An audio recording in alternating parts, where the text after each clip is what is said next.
Welcome again, Wildcats. All right, so today we're looking at Friday, March 31st, and we're solving exponential and logarithmic equations on page 69. So if you would, pause the video and update your table of contents. All right, now your table of contents are updated. Let's take a look. Now there's not going to be any notes today because we've already done notes for this content, but we are going to have examples, and this example page is on 69. Now you'll notice it says day 2. Okay, so before we move on, let's go ahead and turn to page 68 in your journal. And let's update page 68 and let's go ahead and write day 1.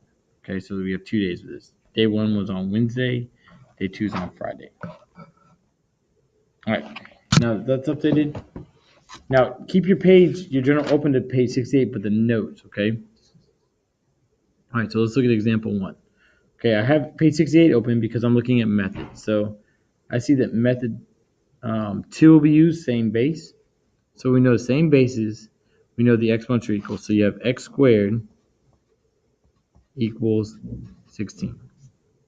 So we take the square root of both sides. So that here, and then we get x equals positive 4 and x equals negative 4. All right. At this point, we need to check.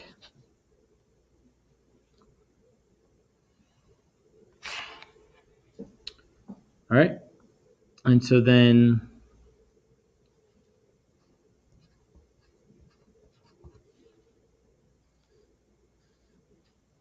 okay, so we do 3.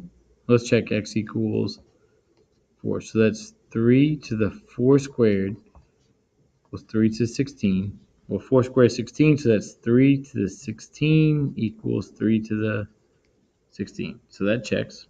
So x equals 4 is the solution. So now let's check x equals negative 4.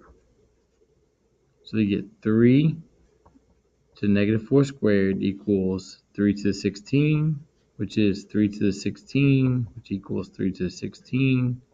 Checks, so we know that both are solutions and there's no extraneous solution. All right, pause a minute to update example 1. All right, let's look at example 2. All right, now example 2, there's a mistake here. That says log base 4. This should say log base 4. Okay, so now we look at solving logarithms is make an exponential or use log properties.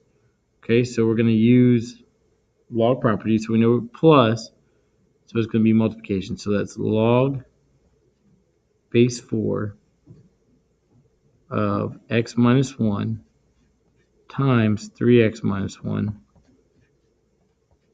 equals 2. All right, now we have a base of 4 in the log, so we know we're going to do 4 to both sides. That becomes 1. And to save space and work, I'm going to go ahead and FOIL this at the same time. So x times 3x is 3x squared. Negative 1x, negative 3x, so that's negative 4x. And then negative 1 times negative 1 is positive 1 equals 16. Subtract 16 from both sides. So you get 3x squared minus 4x minus 15 equals 0. So at this point, we want to see if it's factorable. So let's test all the combinations of negative 15. So I'm actually going to go old school.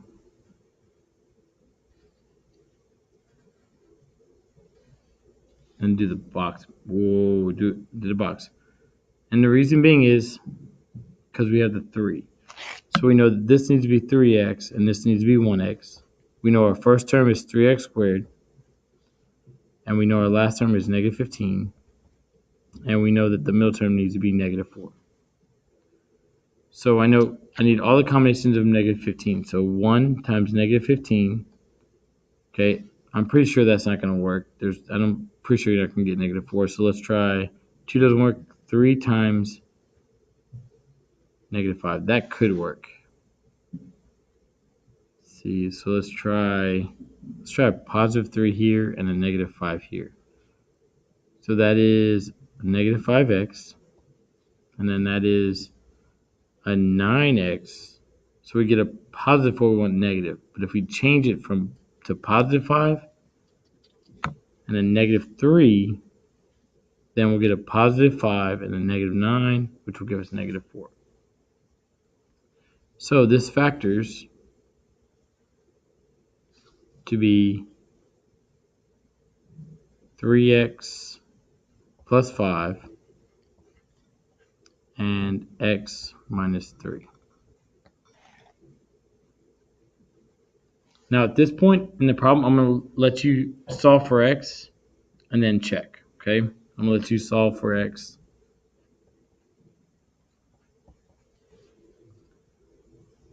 and check.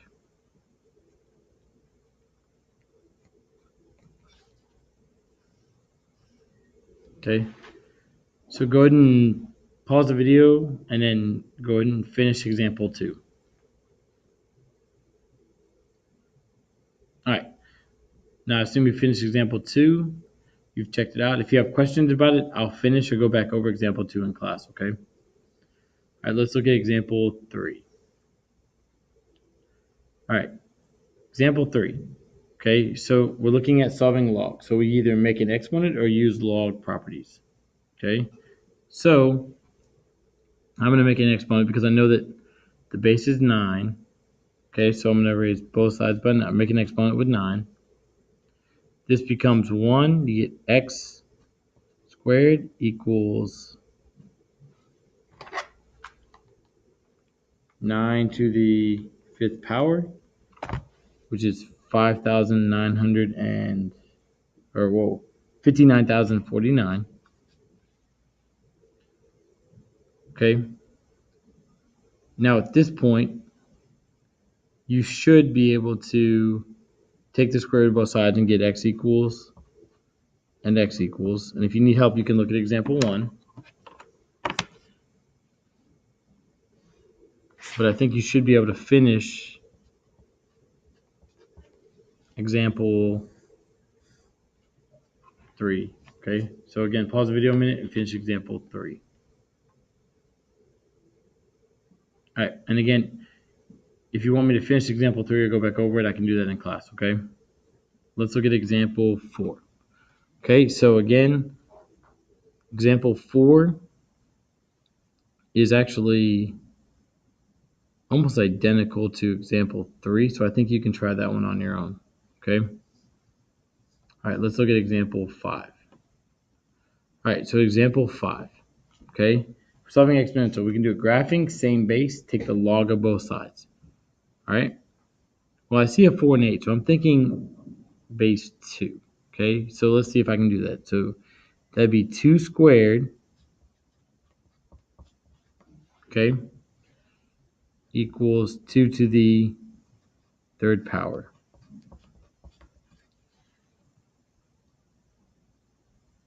All right, and I think that sets you up for example 5. To finish that on your own, just remember once you've done that to go back and check. All right, example 6. Okay, so exponential we can solve by graphing, same base, take the log of both sides. And I think let's talk about example 6 in class, and you tell me what you think the best way to do it for example 6, okay? So 6 definitely we'll do in class, for sure. But be thinking about, do you want to solve it by graphing, same base, or take the log of both sides? All right, example 7. Looking at log. So we can either make an exponential or use log properties. I'm thinking make an exponential, so I'm going to raise both sides by 7. And I'm going to let you finish example 7 on your own. All right. Now, example 8 looks like a good one to talk about in class. It looks difficult, but if you think about it, there's actually a very simple way to start example 8. But I want you to think about that and ask me in class. Okay. All right, example number 9. Okay, so example number 9. We're exponential, we can solve by graphing same base or take the log of both sides. And again, I think that's a good one for you to think about. Think about which way is best and then try it and then ask me about it in class. All right, and then let's look at example 10. Okay, example 10. So here we solve logarithms using making exponential, use log properties. Well, I'm thinking log properties here because you have subtraction. So then we have log of 3x plus 1 divided by 4 equals 2. Now, if there's not a base on a log, we assume it's 10. Okay? So since the base is 10, we're going to actually make an exponential both sides. Okay? Which should get you started. So start that, try it, and then check.